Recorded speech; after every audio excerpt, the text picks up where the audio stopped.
ఈ రోజున చంద్రబాబు నాయుడు గారు వెళ్ళిన వెంటనే చెప్పారు అక్కడ దావోస్లో ఎక్కడా కూడా అన్ని రాష్ట్రాల నుంచి వెళ్తారు, కానీ మా రాష్ట్రంలో ఉన్నటువంటి వనరులు ఇవి ఉన్నాయి, వాళ్ళకి కరెక్ట్గా పవర్ ప్లాంట్ ప్రజెషన్ ద్వారా చెప్పి వాళ్ళని ఆహ్వానించి మీరు పెట్టుబడులు పెడితే మీ పెట్టుబడికి ఇది రక్షణ అని చెప్పేటువంటి విధానం వాళ్ళకి లేదు కదా, చెప్పలేరు కదా, వాళ్ళకి ఏం తెలియవు.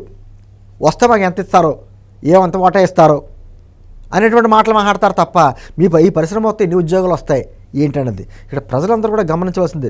ఈ కూటమి ప్రభుత్వంలో మొదటి నుంచే కూడా అంటే పారిశ్రామికవేత్తలు ఎవరో పెట్టుబడి పెట్టినా ఇచ్చే ఉద్యోగాలకి ఇచ్చే రాయితీలకి లింక్ పెట్టాడు ఈయన.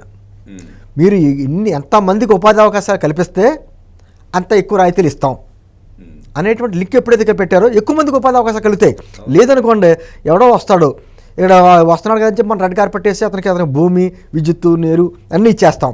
అన్నీ ఇచ్చిన తర్వాత అతనేమో బయట నుంచి వర్కర్లు తీసుకొచ్చి ఇక్కడ మెటీరియల్ తయారు చేసుకుని ఇతర దేశాలు ఎక్స్పోర్ట్ చేసుకుంటాడు. మనకు వచ్చిన ఉపయోగం ఏంటి? అందుకని ఖచ్చితంగా రాష్ట్రంలో ఉన్నటువంటి యువతకి ఎన్ని ఎక్కువ ఉపాధి అవకాశాలు కల్పిస్తే అంత ఎక్కువ రాయితీలు మేము ఇస్తామని చెప్పి ఉపాధి అవకాశాలకి రాయితీలకి లింక్ పెట్టినటువంటి ప్రభుత్వం కూడా ప్రభుత్వం.